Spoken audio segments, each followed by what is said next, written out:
I en aquesta segona part de l'Espai del Contrapunt d'avui conversem amb la regidora portaveu del grup municipal de Vilafranca en Comú, Montse Romagosa. Montse, benvinguda. Gràcies. Una mica també com fèiem amb la Marta, per repassar el que va donar sí el ple del dimarts de la setmana passada.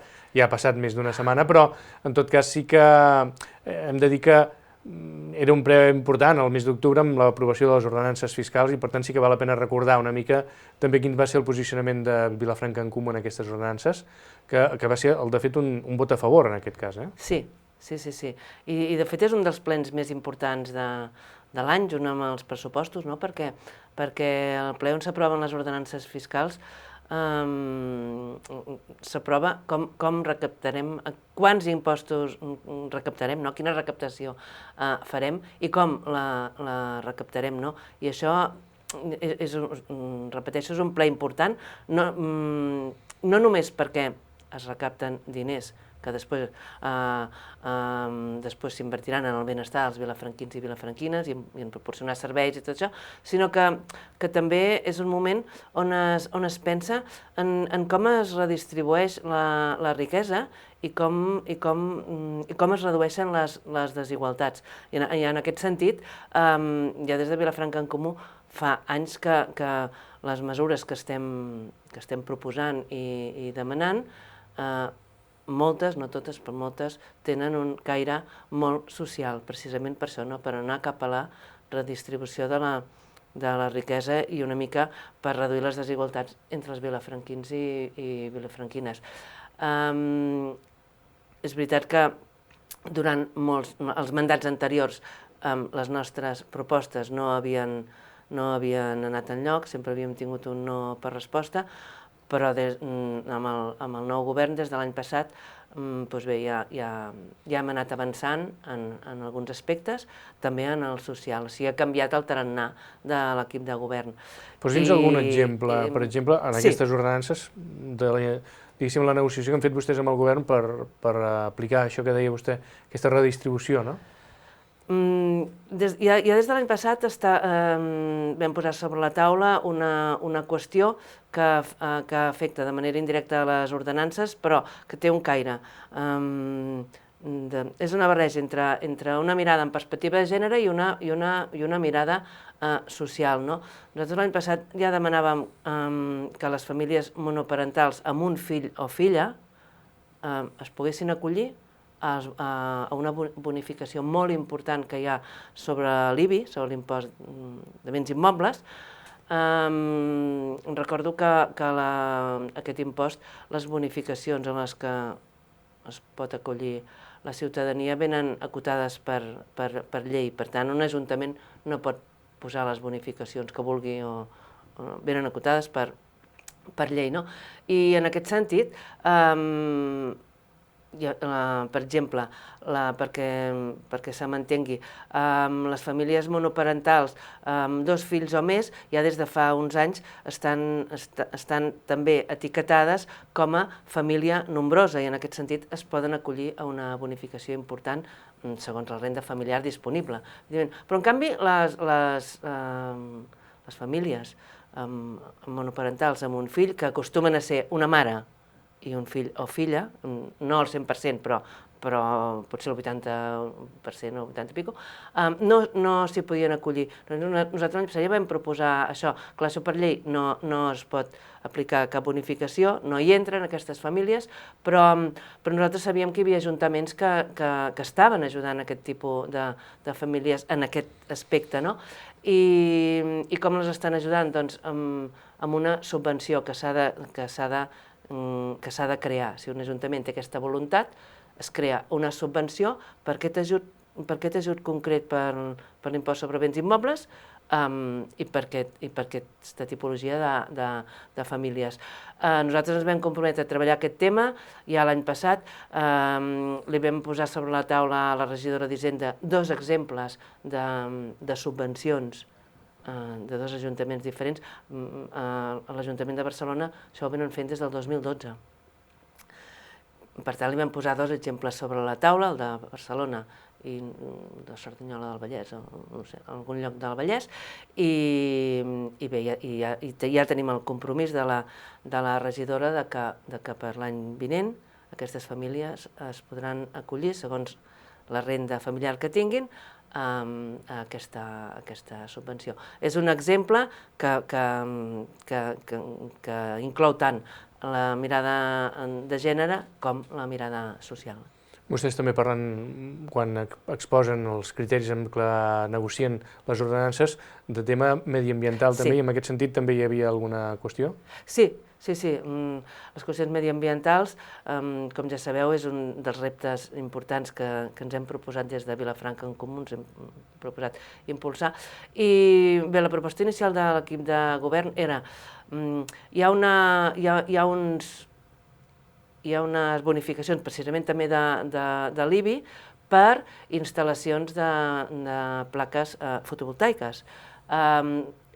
Aquestes bonificacions es van determinar per 5 anys i la proposta de l'equip de govern per aquest any era reduir-ho a 3 anys. Nosaltres amb això ens hi vam oposar frontalment, vam demanar que es quedés a 5 anys aquesta bonificació de l'IBI. Aquesta bonificació queda molt lluny de la inversió que fa una persona, una família per les plaques fotovoltaiques i considerem que encara estem molt lluny d'assolir un bon percentatge d'habitatges a Vilafranca que tinguin aquest tipus d'instal·lacions. Per tant, vam considerar imprescindible mantenir-ho a 5 anys i així s'ha quedat.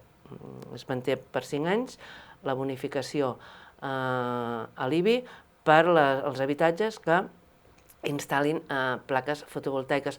Però nosaltres, en aquest sentit, hem anat una mica més lluny a petició de la ciutadania, perquè la motivació que hi ha al darrere és fomentar, incentivar, ajudar a la utilització d'energies renovables. I en aquest sentit ens han arribat peticions de que aquesta bonificació sigui no només per les plaques fotovoltaiques, que està molt bé, sinó també per les instal·lacions d'aerotèrmia. Una instal·lació d'aerotèrmia que és molt costosa d'instal·lar en un habitatge ja construït, no? Ja construït, exacte. També és un pas per deixar enrere el gas o els combustibles d'origen fòssil i avançar cap a l'aprofitament de les energies renovables. Un habitatge pot instal·lar un equipament d'aerotèrmia, es desfarà del gas o del gasoil o el que sigui, i després podrà o no instal·lar plaques fotovoltaiques, depenent de les característiques de l'edifici. Però ja és un pas, acostar-se cap a aquesta utilització de les renovables. I bé, no vam ser temps de presentar-ho en l'aprovació inicial, però ja ho hem parlat amb la regidora d'Hisenda i presentarem una al·legació. Hi ha ajuntaments que ja inclouen també aquest supòsit, també està acceptat per llei, ajut a les plaques fotovoltaiques, però també ajut per l'aerotèrmia. Presentarem al·legació i, com he dit, tenim el compromís de que això tirarà endavant. Clar, perquè ara estem en aquest període d'exposició pública de les ordenances, perquè es van aprovar inicialment i s'acabaran d'aprovar definitivament al desembre, i en aquest període, en aquest temps, hi ha possibilitat de presentar al·legacions, no? Sí. Vostès n'hi presentaran pel que ens diu, eh? Sí, només aquesta qüestió, que a més ja la tenim parlada. L'únic, doncs, això, que ens han arribat peticions de la ciutadania i no vàrem ser a temps d'encabir-ho en les negociacions que vam fer, que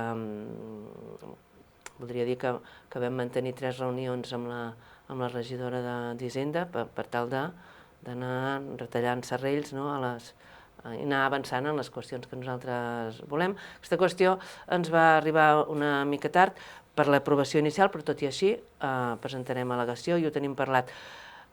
Però com que les negociacions i les trobades amb la regidora d'Hisenda havien donat els seus fruits, des de Vilafranca en Comú ja vàrem donar suport a l'aprovació inicial de les ordenances fiscals. En el transcurs del ple també es va parlar de comerç, es va aprovar una moció de suport al comerç local a Vilafranca i es va parlar dels delictes de la multireincidència. Eren 2 mocions que es presentaven a aprovació. No sé per quina de les dues vol començar amb la del comerç, comencem per la del comerç. En aquest cas, de fet, era una moció que ara ho comentàvem fa uns instants, que era previsible que s'aprovés per part de tothom, perquè de fet es tractava de donar suport al comerç local, no? Exacte, es va aprovar. El comerç local necessita tot el suport que vingui de totes les bandes possibles. Cal dir que també necessita suport de la ciutadania, perquè clar, el comerç local té una competència molt difícil de combatre, no? I molt còmoda, que és la compra online. Per tant, crec que és una qüestió de les administracions que s'hi posin i que ajudin i que pensin i que incentivin de totes les maneres possibles que es puguin posar comerços i que puguin tirar endavant, però també és qüestió de la ciutadania mirar cap al comerç local i gaudir dels passejos per la vila al llarg dels eixos comercials, que voldria dir que l'eix comercial de Vilafranca, no al 100%, però està molt centrat en el centre, valgui la redundància. Des de Vilafranca en Comú sempre hem defensat que hem de potenciar els barris i la vida als barris en tots els aspectes, no? I un dels aspectes és potenciar el comerç als barris, que hi hagi comerç. Comerç és vida als carrers, és vida econòmica, no? Per tant, nosaltres, la moció concretament demanava que s'il·lumini, que els eixos comercials estiguin ben il·luminats, estiguin ben pavimentats, siguin còmodes. Està clar que això tothom hi està d'acord, tots hi estem d'acord, no? I efectivament nosaltres pensem que aquests eixos comercials ben il·luminats, ben empavimentats i ben còmodes s'han d'extendre a tota la vila, ens hem de fixar en tots els barris i no només. Més enllà d'això pensem que tota la vila ha d'estar ben il·luminada i ben pavimentada. Això és una qüestió que també està recollida en el Pla d'Igualtat i és una mesura de seguretat, d'una qüestió que en vam parlar després, no? Està bé que els eixos comercials estiguin ben il·luminats, atrauen a la gent, però tots els carrers han d'estar ben il·luminats, perquè això és una qüestió de seguretat, de seguretat ciutadana. Doncs parlant del comerç i de la seguretat ciutadana a través de la il·luminació dels carrers, doncs arribem al final d'aquest espai del Contrapunt. Gràcies per acompanyar-nos, com sempre. Gràcies. I nosaltres que ho deixem aquí, tornem la propera setmana amb un parell més de representants dels grups municipals en aquest espai del Contrapunt. Que passeu molt bon dia. Adéu-siau.